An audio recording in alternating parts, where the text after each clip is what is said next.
estar de volta. Já tem um mês e pouco que nós voltamos aí a Rosa. E foi bom estar lá, muito bom, mas é bom voltar também. Toda segunda-feira à noite, ou segunda ou terça, eu e a Rosa assistíamos o culto. Eu com o nosso quartinho assistia o culto. E parecia que a gente tinha que estar junto, participando, para não perder esse tempo de comunhão tão gostoso que é a igreja. Então, quero também agradecer a igreja que orou por mim, os dias que eu estive doente lá, que tive que ir no médico.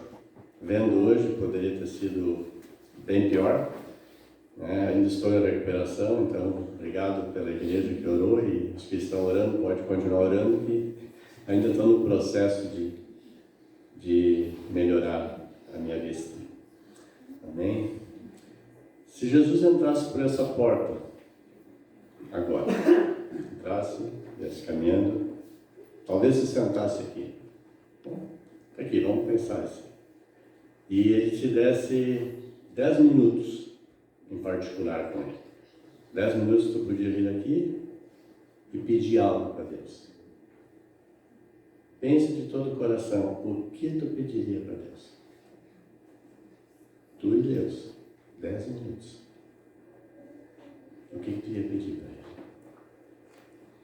A palavra diz em Salmo 2:8, se eu não me engano: peça e eu te darei as nações por eles. Alguém se anima? Eu não, possivelmente não me animaria a isso. Mas se ele te perguntar, o que tu ia pedir? Então, durante o culto, durante o andar, eu não sei como vai ser.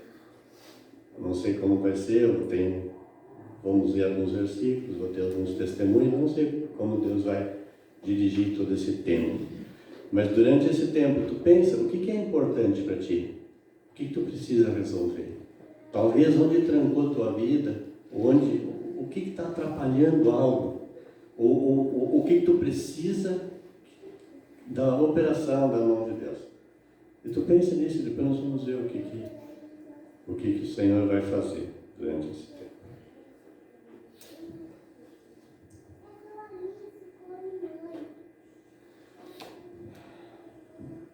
Então, o título da palavra é: o que pedir ao Senhor?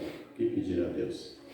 Antes de nós abrir a palavra, eu quero dar um pequeno testemunho do que aconteceu comigo lá onde eu pude ver, experimentar a mão de Deus, assim como talvez eu nunca tinha experimentado. Talvez vocês já experimentaram assim. Todo dia de manhã eu ia caminhar. Eu gosto de caminhar, então todo dia eu ia caminhar, fazia meus quilômetros, né? E existia um entroncamento, tinha uma junção com 3 ruas, assim, num lugar maior, num complexo grande de supermercado, de lojas, onde tinha muitos desempregados lá. Outros anos tinha 8, 10. Esse ano tinha 40, 35, 40 todo dia, que eles ficam ali esperando para ser contratado por dia. Algum é pintor, alguns são... tem as mulheres que fazem faxina, tem outros que são contratados pelo dia para ir numa fazenda trabalhar, passam o dia lá. E enfim, é isso, né? E o que me chamou a atenção, porque era muita gente, né? Eu perguntei para o meu genro, e ele, não, alguns são refugiados e outros fugiram da fome do Malawi e outros fugiram do Zimbábue. Então, ali. Eu passava todo dia ali, todo dia. E pessoas bem amigáveis, então cumprimentava elas, eu sou bem dado também, eu cumprimentava elas e tinha um grupinho de 5 que ficava mais na ponta, assim. E quando eu passava lá, eu dizia: bom dia, tudo bem? Aí ele dizia assim, não, tudo bem, senhor? Eles perguntavam para mim: sim, eu estou bem, e vocês? Eu tenho fome. O cara me dizia uma vez, e muitas vezes, irmãos, eu fazia de conta que eu não entendia, porque eu não sabia o que fazer. Eram 40 pessoas, não tinha nem noção do que fazer. E eu passava. No outro dia eu passei, eu acho que era o mesmo grupinho, né? De novo, daí sempre a mesma coisa. Disse, bom dia, tudo bem hoje? Né? E tu, Senhor, como é que tu está, Senhor? Eu disse, estou bem. Aí eu tenho fome. E foi 3, foi 4 vezes. E aí foi sexta-feira santa ou sábado, nós passamos lá e a Rosa foi junto.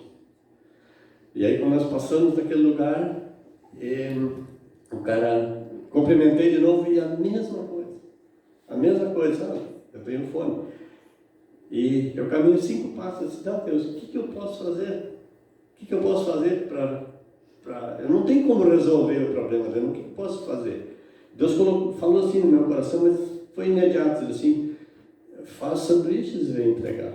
Mas também isso não é fácil, sabe, pessoal? 40 pessoas, não é comprar e fazer o sanduíche, é tu ir lá, tu tem que dar a cara, tu vai ter que conversar com eles. Mas Deus falou para mim, continuei caminhando, nós caminhamos uns 300 metros mais ou menos, eu e a Rosa, já voltando para casa.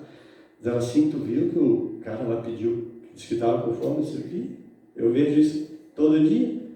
Ela assim, nós podíamos fazer um sanduíche, trazer para ele, né? E Deus confirmando, eu disse, não, Deus falou comigo agora mesmo. Isso foi no sábado, sexta ou sábado, na Páscoa. Segunda eu fui lá e contei ele. Pô, aí tinha 39. Terça eu fui lá e contei de novo, aí tinha 38. Daí terça e tarde comprei, nós fomos no mercado comprar os pães e o torpedão lá para fazer o sanduíche. Aí chegando, olhamos lá um pacote, eu quero contar detalhes, foi uma coisa bem interessante que aconteceu. Eu peguei um pacote, eu contei 19 fatias, né? Daí eu pensei, vamos comprar 4.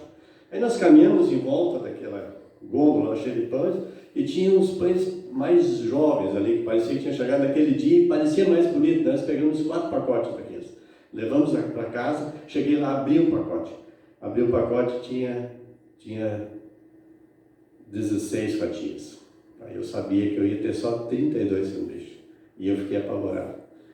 Bem assim, eu disse, mas Deus, já era difícil levar lá. Eu fiquei pensando, já pensou, se uma pessoa não ganhar, como é que eu vou me sentir? Como é que vai ser assim?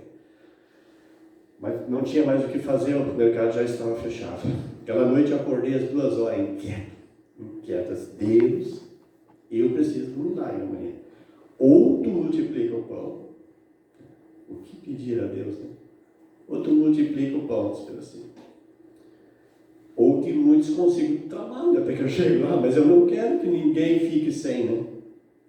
Levantamos, fizemos sanduíche, tomei café e vazei. Peguei 2 sacolas de papel com aqueles sanduichinhos individuais ali dentro e fui caminhando e orando, Deus, por favor, Deus, por favor. Quando eu cheguei no primeiro cruzamento, assim, uns 800 metros, que era 1,5 km, mas até que eu chegava no lugar certo, né? Mas ali sempre tinha 2 que eu cumprimentava de manhã e conversava um pouquinho. E daí eles não estavam, daí meu coração já animou, disse, esses aí já estão com trabalho, né? E aí até que eu ia chegar nesse lugar, tinha mais 2 que ficavam no caminho, que eu conversava praticamente todo dia com eles. E aí quando eu cheguei lá tinha 3, eu falei com eles, perguntei, estão com fome? Se estamos, né? Peguei Deus sanduíche e eu falei, Deus, agora só tem mais 29. Aí eu chego lá naquele lugar e olho, era a cabeça. Se tinha cabeça, imagina quanta perna tinha gente. Eu disse, Senhor, e agora? A minha vontade foi de passar no meio e seguir, sabe? Mas eles viram aquele dia que tinha algo diferente. É interessante, eu atravessei a rua assim, então nessa parte da rua eles começaram a gritar já, assim me chamar. E aí eu fui até a primeira leva lá em cima, falei com eles, entreguei 5 sanduíches. E aí voltei um pouquinho, assim, uns metros, entreguei mais 4. E aí o pessoal tudo veio assim, foi uma nuvem.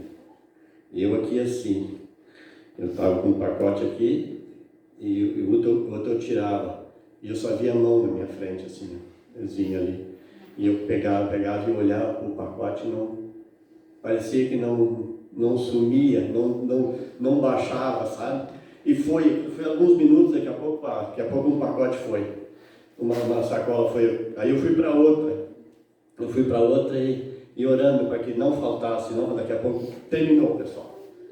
E eu tinha 5 sanduíches. Eu olhei, tinha 5, eu olhei para o outro lado da rua, tinha 3 pessoas lá.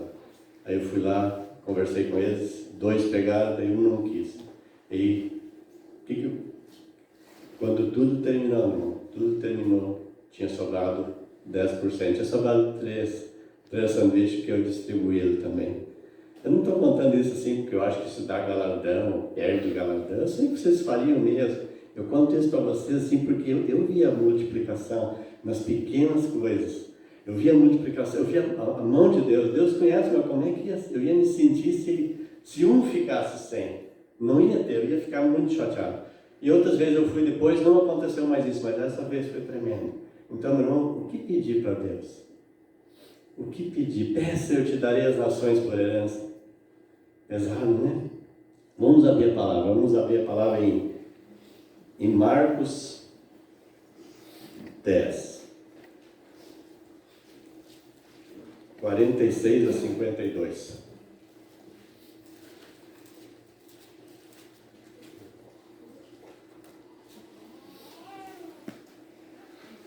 Vou tentar ler ali.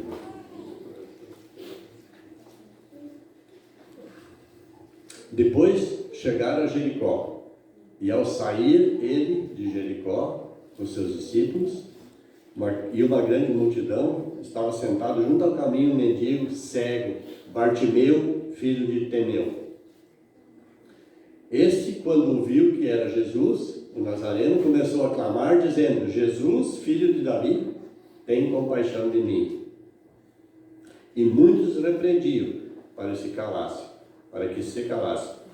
Mas ele clamava ainda mais: Filho de Davi, tem compaixão de mim. Parou, pois, Jesus e disse: Chamai-o.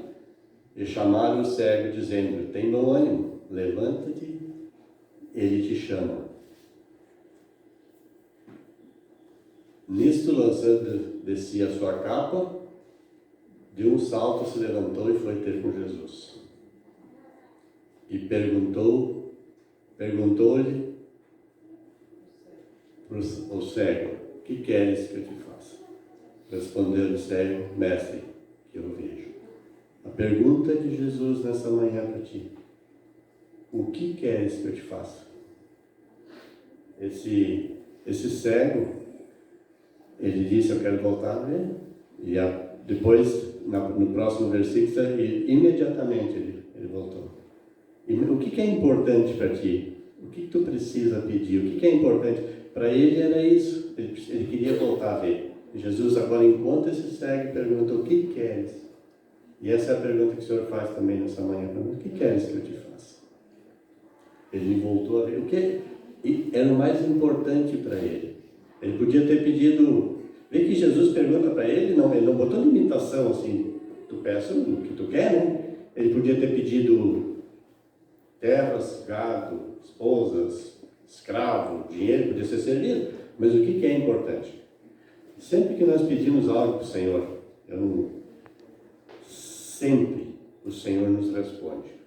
Pode demorar, e às vezes não responde do caminho que a gente quer, da maneira que a gente quer. E às vezes, para nós alcançar algo, nós precisamos resolver algo. Mas o Senhor fala. E ele pergunta: o que queres? E o que tu pediria para ele? Está comigo ainda?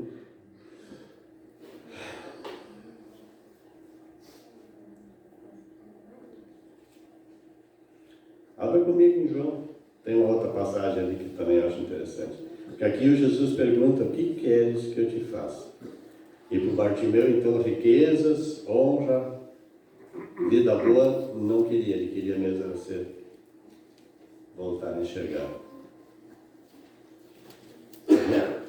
João 5, 2 a 8.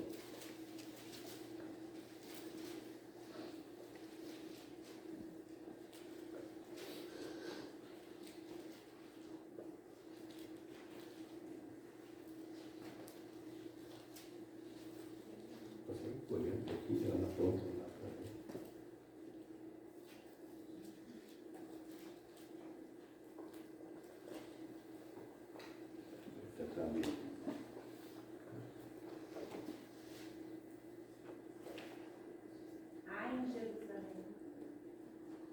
Havia, né? Deixa eu ver aqui. Ora, vou tentar aqui. Ora, existia ali junto à porta das ovelhas um tanque chamado em hebraico Betesda, o qual tinha 5 pavilhões. Nesses jazia a multidão de enfermos, cegos, coxos, paralíticos, esperando que se movesse a água. Porquanto um anjo descia em certo tempo, agitando-a. E o primeiro que entrava no tanque, uma vez agitada a água, sarava a qualquer doença que tivesse. Estava ali um homem enfermo, havia 38 anos. Jesus, vendo deitado, sabendo que estava assim havia muito tempo, perguntou-lhe: queres ser curado? Para o outro ele pergunta assim: o que queres que eu te faça? Agora ele pergunta assim: tu queres ser curado? Aliás, tu quer resolver essa situação? Quem sabe o Senhor nos pergunta essa manhã: tu quer resolver essa situação, essa carga, esse peso, essa coisa que nós estamos carregando? Talvez hoje é o dia. Tu não queres ser curado? Eu quero ser curado. Sim, eu quero, Senhor. E ele explica, mas sempre que se move a água, vem o mais rápido, vai. E Jesus olha para ele: não, levanta, toma o teu leite e vai, que estava resolvido. É interessante, estava resolvido. Ele precisava fazer algo. Fé ele tinha, ele ia lá, ele foi há 38 anos ele ia lá, imagina quantos dias, dia após dia. Fé ele tinha, então o que faltou? Às vezes nos falta dar um passo, às vezes nós carregamos algo atrapalha a nossa vida, nós perdemos alegria, ministério, nós perdemos tanta coisa, né? Porque nós continuamos pedindo: ó, o Senhor tem que resolver isso ali, mas às vezes falta algo, né? Às vezes nós precisamos dar esse passo. E o passo desse homem foi só ouvir Jesus dizer: ó, levanta, toma, vai. Depois, um pouquinho além, Jesus encontra ele no templo e adverte, ele diz: olha, agora que tu está curado, tu vê, mas tu vê que tu não peca mais para não ficar pior a tua situação, né? Não sei o que se passava com esse homem, mas o que ele precisava fazer é isso. Quando Jesus perguntou: tu não quer ser curado? Eu creio que caiu a ficha. Meu irmão, tu não quer resolver a situação que talvez te traz mágoa, ressentimento, dor, amargura? Em 2009 nós fomos morar lá em Vusta, lá na África do Sul, nós, a Rosa e as meninas, e foi um tempo delicado da minha vida, assim, foi um tempo difícil, eu estava passando umas lutas meio pesadas, que todos nós vamos passar, de uma maneira ou de outra, não tem, o crivo pega, né? O fogo pega, e tinha situações que eu não conseguia resolver, situações que eu carregava que o tempo ia resolver, e umas nunca ia se resolver, mas estavam lá.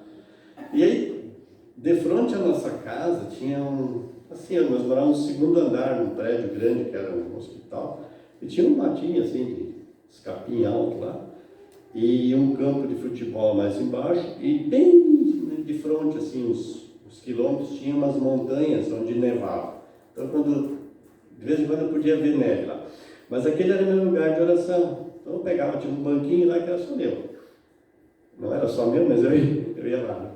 Eu pegava a minha Bíblia, pegava o meu livro e sentava lá. Praticamente todo dia. Lá sentava e orava. Daí, assim como vocês, eu também tenho uma lista de oração. Eu tenho uma lista de oração, uma lista de pedido, na verdade, né? De coisas que o Senhor tem que resolver na minha vida. Então, todo dia, quando eu estava lá orando, eu abria a minha lista, né? Ô Senhor, lembra disso aqui, tá vendo? Tem que resolver isso aí para mim. E essa lista ia, né? Mostrando toda a lista. E era todo dia isso. E aí tinha uma coisa especial, assim, que eu dizia: Senhor, e tem aquilo ali também. Tem aquilo ali que precisa resolver. Eu não consigo mais ver aquilo lá. Eu preciso resolver essa situação. E foi, acho que um dia o Senhor estava meio de canudo quente comigo, e disse assim: tá, tu vai lá e resolve. E aí o Senhor falou: não, quando tu voltar, tu procura essa pessoa e resolve. Então, eu tinha uns 6 anos antes, mais ou menos, ou mais, eu tinha emprestado um dinheiro para uma empresa. E ao longo do tempo, ela foi mal e faliu, né? E quando ela faliu, ficou lá, eu tinha 10 cheques que eu tinha para receber. E aqueles 10 cheques eu dizia para o senhor lembra que eu tenho aqueles 10 cheques, não? Eu dizia, daí não, quando tu voltar, tu procura e entrega os 10 cheques. E eu senti, eu parei, eu nunca mais orei para aquilo lá, nunca mais orei. Chegando em casa, procurei a pessoa, liguei e fui lá. Marcamos um dia, fui lá, ele ficou meio assustado, daí conversamos diversos, né, um monte de... E aí eu disse assim, o que eu vim fazer mesmo aqui foi isso, o Senhor me falou lá, eu estava assim, contei toda a história para ele, assim como eu estou contando para vocês. E o Senhor me falou que era para mim vir aqui entregar isso para ti. Aí ele ficou assim meio sem jeito, mas tu não quer te habilitar ali para a massa falida que daí tu recebe? Eu disse, não entendeu. O Senhor disse para mim, o Senhor não disse que eu ia receber, Ele mandou eu resolver. Tem coisa na nossa vida que nós precisamos resolver. E eu peguei aquele envelope com os cheques, entreguei para ele, entreguei também o contrato que nós tínhamos, oramos juntos, e nunca mais. E eu quero dizer que ali, meu irmão, ali começou um processo de cura na minha vida. Foi o pontapé inicial. Parece pouco, mas a minha vida estava trancada ali. Com as outras coisas, algumas solucionaram, outras não, mas curou. Então, eu não sei onde é que vai começar o teu processo de cura. Mas se tu precisa, talvez tu vai ter que dar o pontapé inicial. Né? Busca o Senhor, pergunta ao Senhor, Ele vai falar. E Ele pergunta para nós, o que queres que eu te faça? E também Ele pergunta, tu não quer resolver essa situação? Eu resolvi. O Senhor me falou, quando o Senhor fala, não dói.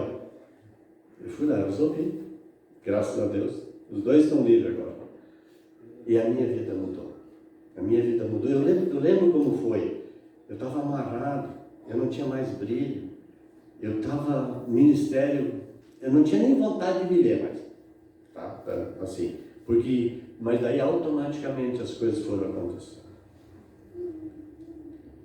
O que queres que eu te faça? Tem mais um. 2 Crônicas 1, 7 a 10. Não vamos demorar muito, tá? O Pedro mesmo, ele falou que eu podia ficar 1h15, que deveria fechar a porta, né? Mas nós não vamos usar todo esse tempo, tá?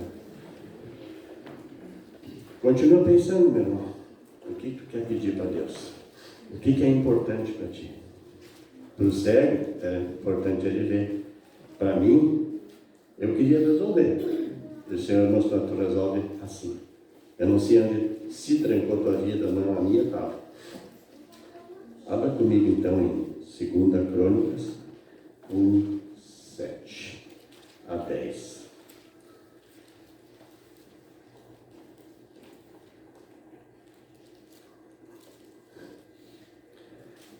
Naquela mesma noite, apareceu Deus a Salomão. Ele disse, pede o que queres que eu te dê. A terceira vez agora que nós lemos, peça o que tu queres que eu te dê. Respondeu Salomão, de grande benevolência usaste para com meu pai Davi, e a mim fizeste reinar em seu lugar. Agora, pois, ó Senhor, Deus, cumpra-se a tua promessa, feita a meu pai Davi, porque tu me constituíste rei sobre o povo, numeroso, como o pó da terra. Dá-me, pois, agora sabedoria e conhecimento, para que eu saiba conduzir a testa desse povo. Pois quem poderia julgar esse grande povo?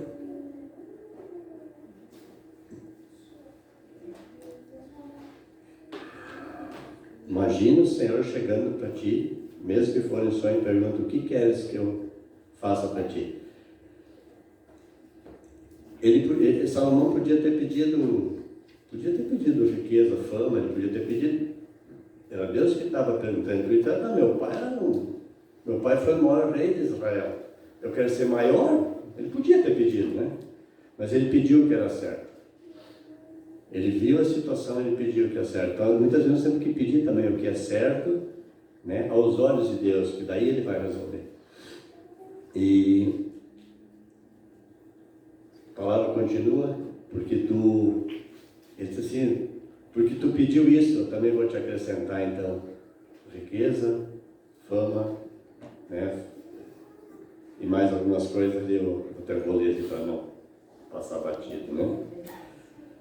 Disse Deus a Salomão: porquanto foi esse o teu desejo, o teu coração, e não pediste riqueza, bens, homens, bem ou honras, nem a morte dos que te aborrecem, nem tampouco pediste longevidade, mas sabedoria e conhecimento, para que poderes julgar o meu povo,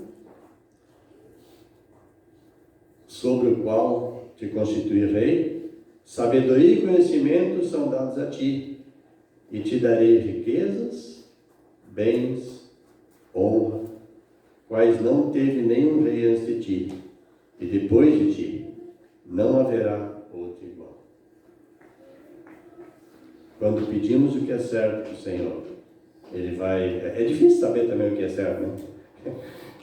É difícil saber, mas o Senhor diz, já que tu pediu isso, eu vou acrescentar isso, e a palavra diz que nunca houve uma pessoa tão sábia no mundo, e nem maior fama, e nem tão rica como esse homem.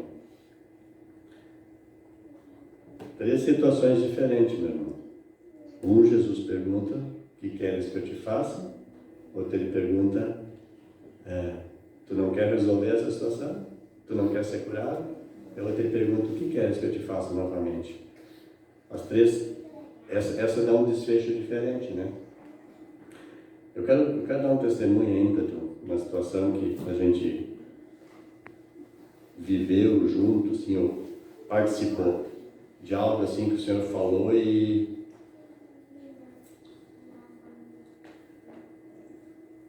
algo que às vezes, eu não sei, acho que as pessoas tiveram muita fé para fazer isso, tá? Então eu vou contar uma coisa. Nós tivemos ano retrasado lá na África do Sul, a gente foi visitar a igreja onde a nossa filha mais velha e o nosso genro participam. É uma igreja bem grande, assim, com 2 ou 3 mil membros. E aí ele comentou lá que o Senhor tinha falado para ele, para os pastores, para a liderança, que era o tempo deles destruir, arrancar um prédio velho que eles tinham lá e construir um prédio novo, que aquele prédio estava obsoleto, não dava mais nada. Mas eles não tinham grana. Então reuniram nessa reunião de oração, o Senhor falou para eles, vocês confiem em mim. E eles não teimaram um pouco o Senhor ali, né? E em oração continuaram, daí o Senhor, nós não temos grana, não, vocês precisam confiar em mim. E aí eles sentiram, né, que Deus falou também para eles, que eles não deveriam de maneira nenhuma pegar empréstimo. Que era para confiar no Senhor e o Senhor ia fazer. Aí eles começaram, quando nós estivemos lá, então naquela época eles estavam arrancando o prédio ali, né? Mas era uma área bem grande, eles estavam arrancando o prédio e iam começar a construir. Voltamos e aí veio a pandemia. Só que já estava contratado, 2 anos a construção e a construção foi indo. E nunca faltou nada. Não vou entrar em valores assim do prédio, mas nunca faltou, e aquilo foi indo. Durante a pandemia, eles entregaram centenas de cestas básicas que conseguiram suprir as necessidades. E assim foi. E agora, faltavam uns 4 meses agora, há uns 4 ou 5 meses atrás, então, o prédio estava concluído. E eles precisavam pagar então a última parcela do prédio para a construtora que ia embora. Então fizeram novamente uma reunião e chamaram também o contador para ver a situação financeira. Aí eles apresentaram, o contador apresentou, eles tinham 600 mil rand em caixa. Isso dá aproximadamente 200 mil reais, 250 mil reais. mas não chegava nem para... Não era nem parecido o que eles precisavam aqui lá. Então, como todo homem, né? Não, vamos resolver. Fizeram uma reunião, vamos para o banco pegar repressa. E, por que não, né? Vamos para o banco. Eles esqueceram do que o Senhor tinha falado um tempo atrás. E foram. Pegaram a documentação e foram para o banco.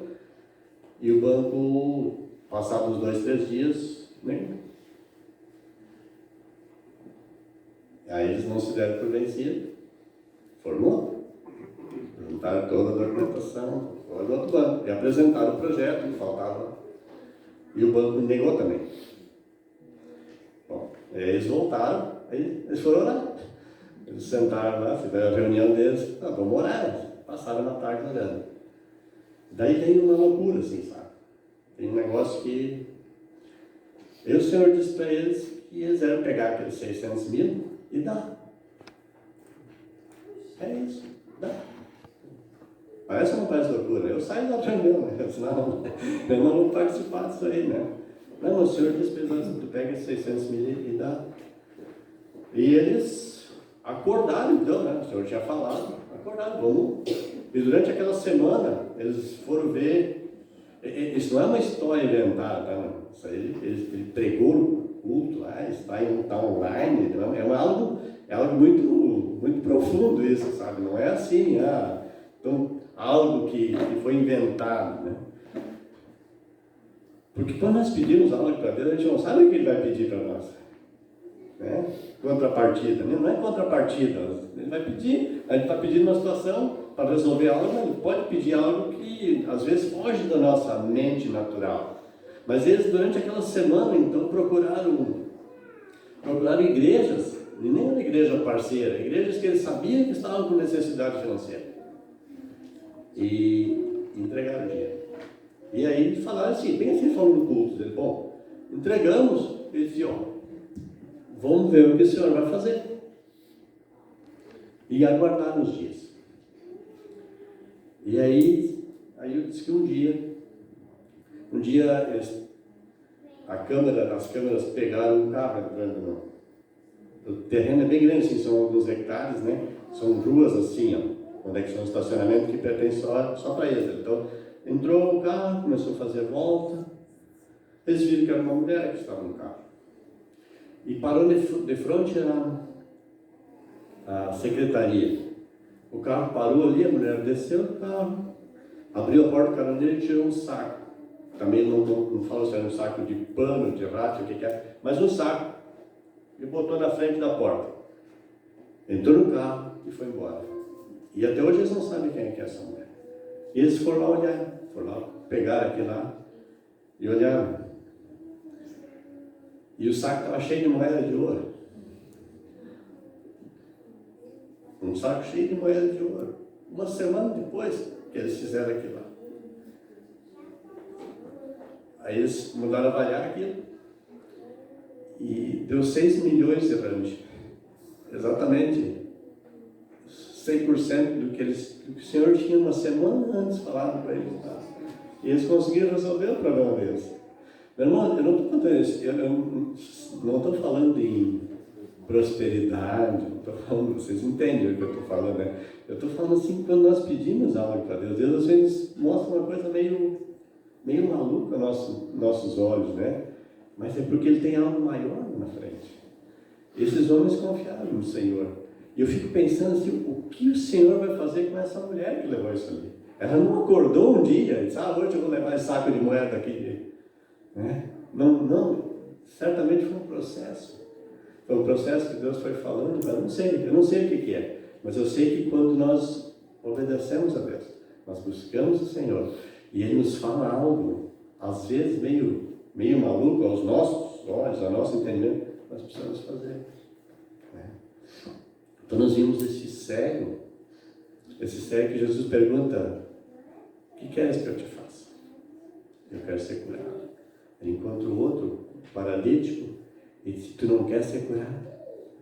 Para mim, Jesus fala, o Senhor fala aquele dia, tu não quer resolver isso? Vai e resolve.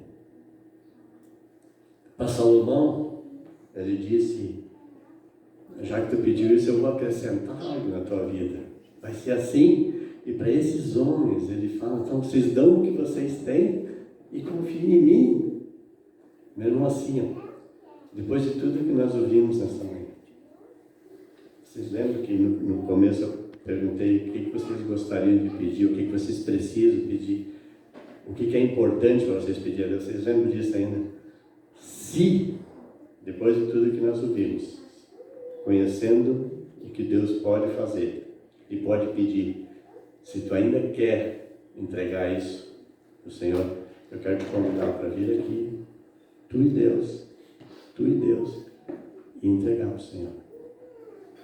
Eu creio que Deus vai falar contigo. Eu creio que tu vai ter uma resposta. Talvez o teu ministério que está preso lá atrás, talvez é um pontapé.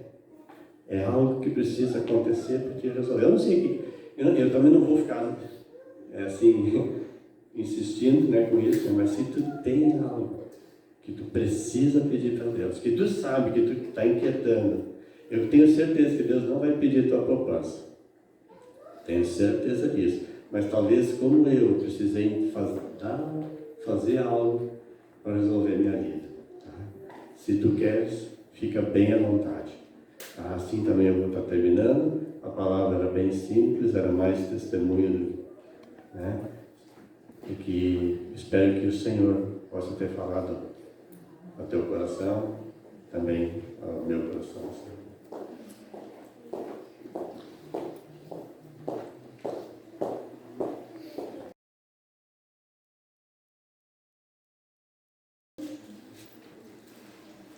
Evangelho de Marcos, 14, eu passo ali no 12, tá?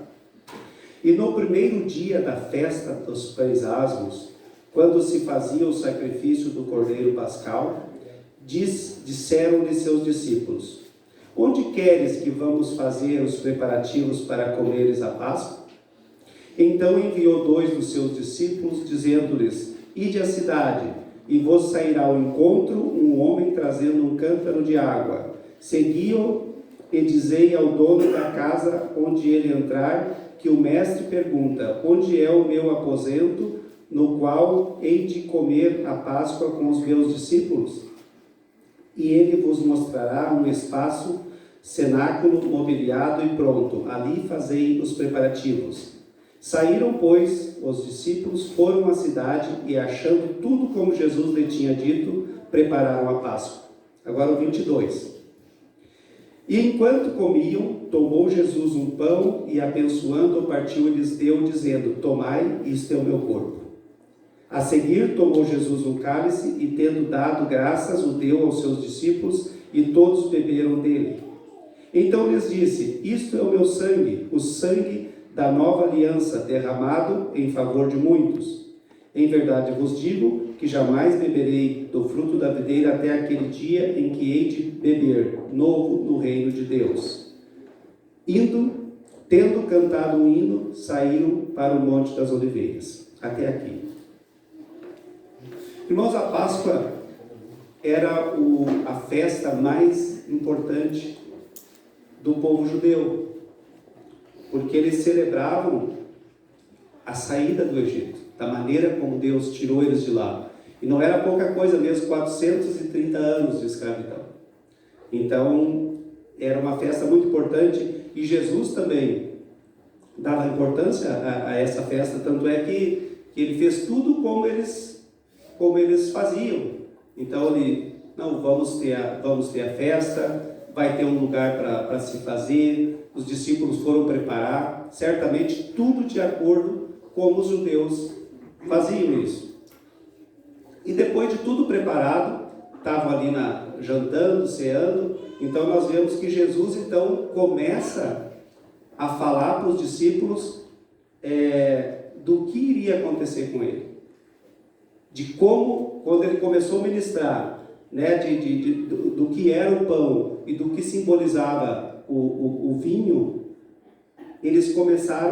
para eles começar a entender que ele estava se doando por eles, que ele ia se doar por todos nós. E E é interessante que ali, logo depois, ele estava contando algo que ia acontecer logo em seguida, ia começar a ocorrer.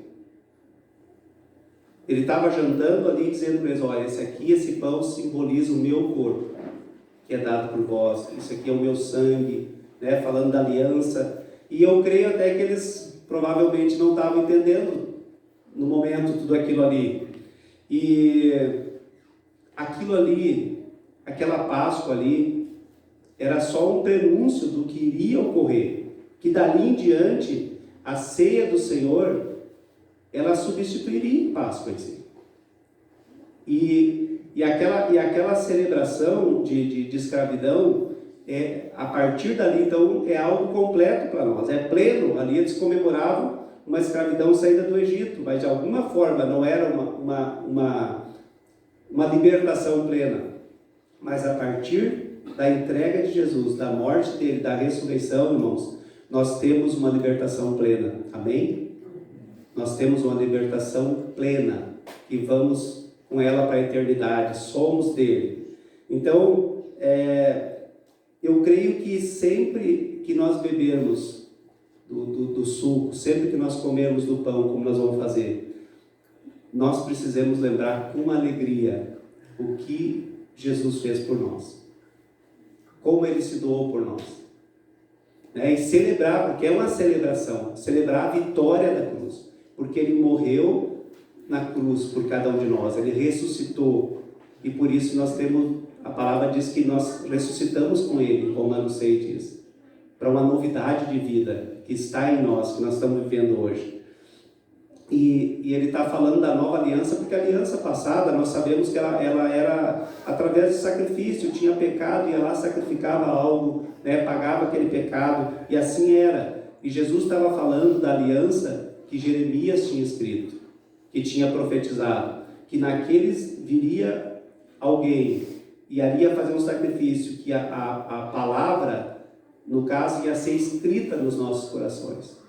Então, hoje não é mais ritual, a palavra hoje é escrita, né, pela vida de Cristo, ela está em nós, e hoje não precisa mais ritual, ele pagou todo o nosso pecado. Então, o Evangelho hoje, ele norteia nossas vidas, está escrita a vontade de Deus no nosso coração. Mas isso teve um preço. Teve Jesus, ele explicando, eu fiquei imaginando ontem, quando estava lendo, Jesus lá na ceia dizendo: olha, assim vai acontecer, esse pão aqui, isso significa, esse suco significa isso. E eu creio que nós sempre temos que ter isso na memória, como o apóstolo Paulo fala lá, de comemorar isso, trazer à memória o que Jesus fez por nós, fazer em memória disso, desse triunfo. Então, irmãos, eu quero convidar cada um de vocês para vir com alegria, amém? Porque através da morte dele, da ressurreição dele, ele nos tirou de uma escravidão e nos deu a liberdade plena, amém? E hoje nós somos filhos de Deus, nós somos co-herdeiro com Cristo de todas as coisas que o Pai tem, e estamos sentados à destra de Deus, à direita do Pai, em Cristo, e todas as potestades estão debaixo dos nossos pés, porque nós estamos nele, amém? Então é motivo de grande alegria nós celebrarmos a ceia. Isso que ele diz: vou repartir com vocês uma liberdade plena. Vocês vão ter uma liberdade plena a partir do que vai ocorrer, porque eu vou me doar por vocês. Amém, irmãos? E essa liberdade chegou até nós. Eu quero te convidar a levantar, os irmãos que vão servir aqui, e que nesse tempo nós não vamos ter o louvor. Esses dias até comentamos, né, que o Abel comentou que o silêncio às vezes não é que precisa ficar em silêncio não, mas o silêncio às vezes parece que nos incomoda, né? Mas é um tempo bom de nós ficarmos nesse tempo na presença de Deus, nesse tempo já em gratidão, imaginando talvez aquela ceia lá, né? Jesus lá contando, eles saíram dali para o Monte das Oliveiras, e ele foi orar lá, né, intensivamente, diz ali, e ali ele foi entregue. Então deu toda essa sequência, acontecendo justamente o que ele disse que ia ocorrer. Foi a última ceia. Mas quero convidar que tu te alegre, porque você é livre hoje, amém?